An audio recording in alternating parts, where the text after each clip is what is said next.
لیکن بلکہ اللہ تعالیٰ نے کیا کیا, ساری دنیا کو ایک ہی طریقے سے بنایا, کہ ایسا نہیں کہ کسی کو 2 آنکھیں دے دی تو کسی کو 3 دے دی تو کسی کو 4 دے دی, نہیں, بلکہ ساروں کو اللہ تعالیٰ نے بڑے اچھے انداز میں بنایا اور پھر ٹھیک ٹھاک کیا.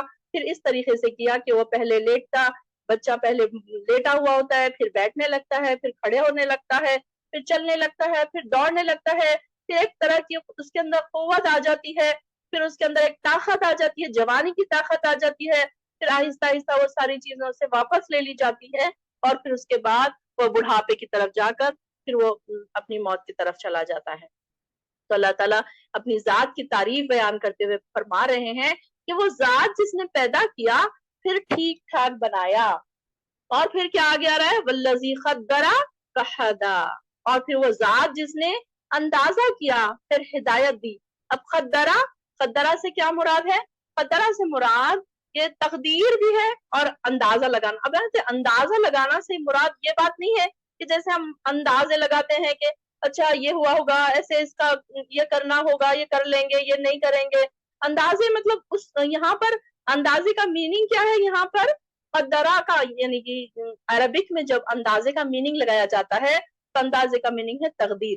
تقدیر یعنی کہ بنانے سے پہلے کسی چیز کا مکمل نقشہ بنانا, اس کی شکل و صورت بنانا, اس کے مقاصد بنانا, پھر اس کے متعلق پوری اسکیم تیار کرنا, پھر اس کے متعلق یہ طے کرنا کہ اس چیز کے لیے کس قسم کا مواد چاہیے, کتنی مقدار میں درکار ہے, اس چیز میں کیا کیا خصوصیت درکار ہیں, تاکہ جس مقصد کے لیے وہ بنائی گئی ہے اسے وہ اچھے احسن انجام ادا کر سکے یا دے سکے انجام. تو اللہ تعالیٰ نے کائنات کی تخلیق سے پہلے اس کی تقدیر بنائی, یعنی کہ ہم دیکھتے ہیں کہ 50 سال پہلے یہ سارا کچھ لکھا جا چکا تھا کہ کون سا انسان دنیا میں آئے گا, اس کی کتنی عمر ہوگی, وہ کیسا رہے گا, اس کی تقدیر کیا ہوگی, وہ کتنا زندہ رہے گا, وہ کتنا جیے گا, وہ کتنا کب مرے گا, کہاں پر وہ مرے گا. یہ ساری چیزیں جو ہے کائنات میں آج تک جو اشیاء وجود میں آ چکی ہیں, جو کچھ بعد میں پیدا ہوگی, سب کچھ اللہ تعالیٰ نے اس تقدیر کے اندازے سے یا اسکیم کے مطابق پہلے ہی اس طے کر کے رکھا تھا اللہ تعالیٰ نے, کہ یعنی کہ یعنی جس چیز کو جس مقصد کے لیے بنایا, اس چیز کی فطرت میں وہ کام کرنے کا طریقہ بھی ڈال دیا. مثلا ہر دودھ پلانے والے جاندار کا بچہ پیدا ہوتا ہے تو پہلے پیدا ہوتے ہی وہ ماں کی چھاتیوں کی طرف لپکتا ہے, پھر اللہ تعالیٰ نے اس بچے کو دودھ چوسنے کا طریقہ بھی بتا دیا. یعنی کہ یہ ساری چیزیں جو اللہ تعالیٰ نے پہلے سے طے کر کے رکھی تھی کہ اس طریقے سے دنیا کو بنائیں گے, اور اللہ تعالیٰ اسی طریقے سے اللہ تعالیٰ نے سب کو پھر اندازے سے تقدیر کے اس کی ہر انسان کی, چاہے وہ بچہ ہو چاہے وہ بوڑھا ہو, ساروں کی تقدیریں لکھ دی, ساروں کے بارے میں لکھ دیا کہ وہ کیا کرے گا. اب جو کم عقل لوگ ہیں تو وہ کیا کہتے ہیں کہ جب ساری چیزیں لکھی ہوئی ہیں تو اب ہم کیوں عمل کریں, کہ ہمارے زندگی میں تو لکھا ہی ہوا ہے کہ ہم نیکی کی طرف جائیں گے یا بدی کی طرف جائیں گے. تو نہیں, بلکہ اللہ تعالیٰ نے ہمیں 2 راستے بتائے, آنکھیں دی, عقل دی, تو ہمارا امتحان بھی تو ہے کہ اب انسان کیا کرے, انسان کس طرف جائے, کیسے کرے. انسان دیکھ رہا ہے اپنے آس پاس, اچھے لوگ بھی ہیں, برے لوگ بھی ہیں, اچھے لوگوں کے انجام بھی دیکھ رہا ہے, برے لوگوں کے انجام بھی دیکھ رہا ہے. اس طریقے سے انسان کو خود عقل و فہم عطا کی اللہ تعالیٰ نے کہ وہ کون سا راستہ چوز کرے. اب کچھ لوگ دنیاوی راستے چوز کرتے ہیں, کچھ لوگ دنیاوی اور دینی دونوں راستوں پر برابر بیلنس کرتے ہوئے چلتے ہیں. تو یہ اللہ تعالیٰ کی ہدایت بھی ہے اور انسان کی تڑپ بھی ہے کہ وہ یہ بھی کرے وہ بھی کرے. پھر اس کے بعد کیا کیا اللہ تعالیٰ نے, اندازہ کرنے کے بعد فہدا, پھر ہدایت دے دی اس کو کہ اس کا کھانا پینا سونا کیسا ہوگا. اب یہ دیکھیے کہ ایک چھوٹا بچہ پیدا ہوتا ہے, اسے سکھانے کی ضرورت نہیں ہے کہ دودھ پینا ہے. ایک مچھلی جو ہے پیدا ہوتے ہی وہ تیرنا شروع کرتی ہے, جبکہ ہمیں تیرنے کے لیے کلاسز لگانا پڑتے ہیں, سوئمنگ کی کلاسز ہمارے بچوں کو لگانے پڑتی ہے. اب ایک برڈ اگر ہے, کوئی پرندہ اگر ہے, تو وہ پیدا ہوتے ہی اڑنا خود سیکھ لیتا ہے, جبکہ ہم نہیں اڑ سکتے, ہم نہیں وہ سب کر سکتے جو وہ پرندے کر رہے ہیں یا جو مچھلیاں کر رہی ہے. تو یہ ساری چیزیں کیا ہے, ہدا میں شامل ہیں کہ اللہ تعالیٰ نے جیسے ان کو پیدا کیا اندازے کے ساتھ, پھر ان کو ہدایت بھی دے دی کہ اب ان کو کرنا کیا ہے, کیسے سونا ہے. اب ہمارا دیکھیے روٹین, دیکھیے اپنے روٹین پر نظر ڈالیے کہ ہم سوتے بھی ہیں, ہم کھاتے بھی ہیں, ہمیں پتہ ہے کہ رات ہوگی تو سونا ہے, ہمیں پتہ ہے کہ صبح ہو گئی تو اٹھنا ہے, ہمیں پتہ ہے کہ کھانا کس طریقے سے پکانا ہے, ہمیں پتہ ہے کہ کھانا کیسے. کوئی انسان کا بچہ منہ میں کھانے والا ڈالنے کے بجائے کان میں نہیں ڈالتا, ناک میں نہیں ڈالتا, دیکھا آپ نے. تو یہ ساری چیزیں کیا ہے, اللہ تعالیٰ نے ہدایت دے دی. پھر 2 راستوں کی بھی ہدایت دے دی, نیکی بھی بتا دیا, بدی بھی بتا دی, جنت بھی بتا دی, دوزخ بھی بتا دی. پھر یہ ساری چیزیں بتا دی اللہ تعالیٰ نے, اور ہدایت دے دی. اب چاہے جو انسان جو راستہ چوز کرنا چاہے پھر کر لے، وہ اس کی مرضی ہے. والذی اخرج المرعى، اور وہ ذات جس نے زمین سے نکالا چارہ. چارہ کیا ہے؟ اب یہ چارہ ہم سوچتے ہیں کہ چارہ ہمارے کیا کام کی چیز ہے، لیکن یہ دیکھیں کہ چارہ جب انسان جانور کھاتے ہیں تو پھر اس سے کیا ہوتا ہے کہ جو سارے کے سارے جانوروں کی خوراک ہے، جو تازہ ہو، گھاس ہو وغیرہ جو بھی کچھ ہے، تمام چیزیں مرعا میں آئیں گی. یہ اس میں یعنی کہ چارہ کے میننگ میں آئیں گی. تو یعنی اللہ ہی ہے جو زمین میں بہار کا موسم لاتا ہے، پھر موسم خزاں بھی لاتا ہے، پھر اس تازہ نباتات جو ہے، گرینری جو ہے، فالتو جو گھاس پھوس جو ہے، وہ ساری چیزیں کیا ہوتی ہے، اینیملز کھا لیتے ہیں. اور اینیملز کھانے کے بعد ان سے پھر ہمیں کتنی چیزیں ملتی ہیں کہ دیکھیے ان سے ہم وہ اینیملز کھا رہے ہیں تو ان کا ہم گوشت کھا رہے ہیں، ان کے ہم دودھ پی رہے ہیں، ان کے ہم پیر، یہاں تک کہ ان کے پیر بھی استعمال ہو جاتے ہیں اینیملز کے، کہ اس کی بھی اہمیت اللہ تعالیٰ نے یہ بنائی کہ اینیملز کے ہر چیز انسان کے لیے فائدے مند ثابت ہو رہی ہے. تو یہ اخرجہ، زمین سے اللہ تعالیٰ نے چارہ نکالا اور پھر اس کے بعد کیا کر دیا اس کو، فجعلہ، پھر اس نے کر دیا اس کو غثاء احوا، خشک اور چورا، اور احوا سیاہ کر دیا، کالا، یعنی کہ سوکھا ہو گیا وہ، اور ایسے پکے رنگ کا ہو گیا. یعنی کہ چارہ جب نکلا تھا زمین سے گرینری تھی، اور بعد میں جب اس کو ایک ٹائم آنے کے بعد کیا ہو گیا، وہ خشک ہو گیا، سوکھ گیا اور کالا سیاہ ہو گیا. تو یعنی کہ یہ ایک انسان کے لیے بھی ایک مثال ہے کہ انسان کو جب پیدا کیا جاتا ہے تو انسان کیا ہوتا ہے، اپنی پوری طاقت میں ہوتا ہے، پوری قوت کے ساتھ ہوتا ہے. کہ جب بچہ ہوتا ہے تو جب ہاتھ پاؤں مارتا ہے، پھر کھڑا ہوتا ہے تو چلتا پھرتا ہے، اور جوان ہوتا ہے تو پھر لڑنے اور بھیڑنے کے قابل ہو جاتا ہے، کام کرنے کے قابل ہو جاتا ہے، وزن اٹھانے کے قابل ہو جاتا ہے. اور پھر اس کے بعد آہستہ آہستہ جب اس کی جوانی ختم ہوتی ہے، جب وہ بڑھاپے کو پہنچتا ہے، تو یہ بھی اس کا یہ مطلب لیا جا سکتا ہے کہ جب وہ غصہ احوا ہو جاتا ہے، یعنی کہ اس کی ساری جو صلاحیتیں ہیں وہ سوکھ جاتی ہیں، کمزور ہو جاتی ہیں. سوکھنے سے کیا مراد ہے؟ کمزور ہو جانا. اس کے ہاتھ پاؤں کام نہیں کرتے، وہ ایک دم بالکل سوکھی لکڑی کی طرح ہو جاتا ہے. جیسے کہ چارہ جو ہے گرین تھا، ایک دم ہرا بھرا تھا، اور بعد میں پھر جا کر وہ کیسا ہو گیا، خشک ہو گیا، سوکھ گیا. تو اسی طریقے سے انسان کا بھی حال ہے کہ اللہ تعالیٰ نے انسان کو اچھی شکل و صورت میں، اچھی طاقت سے مطلب پیدا کیا، طاقتور بنایا، اور بعد میں جب وہ جا کر پھر کیسا ہو گیا، تو اپنی اپنی خبروں تک پہنچ گیا، اور خبروں میں جا کر پھر ساری کی ساری ہڈیاں بن گئی، ہڈیاں بھی چورا چورا ہو گئی، ساری کچھ سوکھ کے پھر بالکل ایک باریک سی ہڈی بچ گئی، جس سے پھر اللہ تعالیٰ قیامت کے دن اس کو اٹھائیں گے. سنقرئک فلا تنسا، سنقرئک ان قریب ہم پڑھائیں گے آپ کو. سین زبر سا کا میننگ میں نے آپ کو کئی بار بتایا، ان قریب، ویری سون، بہت جلد ہم آپ کو بتائیں گے. یہاں پر 3 الفاظ ہیں سنقرئک میں، سا ہے، نون پیشنو ہے، اور قرات پڑھانا، قرآن پڑھانا. تا کا مطلب ہے آپ کو. ان قریب ہم آپ کو پڑھائیں گے، فلا تنسا، پھر نہیں آپ بھولیں گے. اب جب کیا ہوا، جب وحی کا سلسلہ شروع ہوا تو آپ کیا کرتے تھے، وحی کے الفاظ یاد رکھنے پر زیادہ توجہ دیتے تھے، اور جلدی جلدی یہ سوچتے تھے کہ میں جلدی جلدی اس کو یاد کر لوں. جبریل علیہ السلام کے ساتھ ساتھ ہی ادائیگی کرنے کی کوشش کرتے تھے، اور کیا ہوتا تھا، جس سے آپ کی توجہ ہٹ جاتی تھی، بڑھ جاتی تھی. اللہ تعالیٰ نے اس بات کی ذمہ داری لے لی اور فرمایا کہ آپ صرف توجہ سے سنا کریں، وحی کے الفاظ کو آپ کی زبان سے ادا کرا دینا ہمارا کام ہے. یہ وحی کے الفاظ آپ کے دل میں محفوظ رہیں گے، آپ انہیں بھولیں گے نہیں. آپ صلی اللہ علیہ وسلم کیا سوچتے تھے کہ کہیں ایسا نہ ہو کہ میں اس کو بھول جاؤں، اس لیے جلدی جلدی فوراً جبرائیل علیہ السلام کے ساتھ دہراتے تھے، یاد کرنے کی کوشش کرتے تھے. تو اللہ تعالیٰ ان کو ایک طریقے سے تسلی دے رہے ہیں، ان قریب ہم آپ کو پڑھائیں گے. کیا پڑھائیں گے؟ قرآن. اور پھر نہیں بھولیں گے آپ، فلا تنسا، نہیں بھولیں گے آپ. تو یہاں پر اللہ تعالیٰ کہہ رہے ہیں کہ اب بھولنے کی بھی 2 صورتیں ہیں. ایک صورت یہ ہے کہ آپ ایک دفعہ، اب کیا ہوتا ہے، اکثر کیا ہوتا ہے کہ انسان یاد کرتا ہے اور کوئی چیز بھول جاتا ہے. لیکن دوسری کیا صورت ہو سکتی ہے کہ اللہ تعالیٰ خود بلا دیتا ہے. کچھ چیزیں ایسی ہوتی ہیں کہ ہمیں یاد ہونے کے باوجود وہ یاد نہیں آتی ہے. ایک صورت میں یہ ہو کہ آپ ایک دفعہ صبح کی نماز پڑھا رہے تھے اور قرات کے دوران ایک آیت چھوڑ گئے. نماز کے بعد سیدنا ابی بن کعب نے پوچھا کہ کیا یہ آیت منسوخ ہو چکی ہے؟ تو آپ نے فرمایا نہیں، میں بھول گیا تھا. اور دوسری اسی طریقے سے کیا ہوا کہ جب کوئی آیت اللہ تعالیٰ منسوخ کر دیتے تھے تو وہ بھی آیت پھر بھلا دیتے تھے. اب اکثر یہ دیکھیے کہ ہمارے ساتھ کیا ہوتا ہے بھولنے کا، کہ اکثر ہم کچھ خواب دیکھتے ہیں تو وہ کیا ہوتا ہے، کچھ یاد رہ جاتے ہیں، کچھ بھول جاتے ہیں. تو اللہ تعالیٰ جو یاد رکھانا چاہتا ہے تو وہ تو یاد رہ جاتے ہیں، اور جو بھلانا چاہتا ہے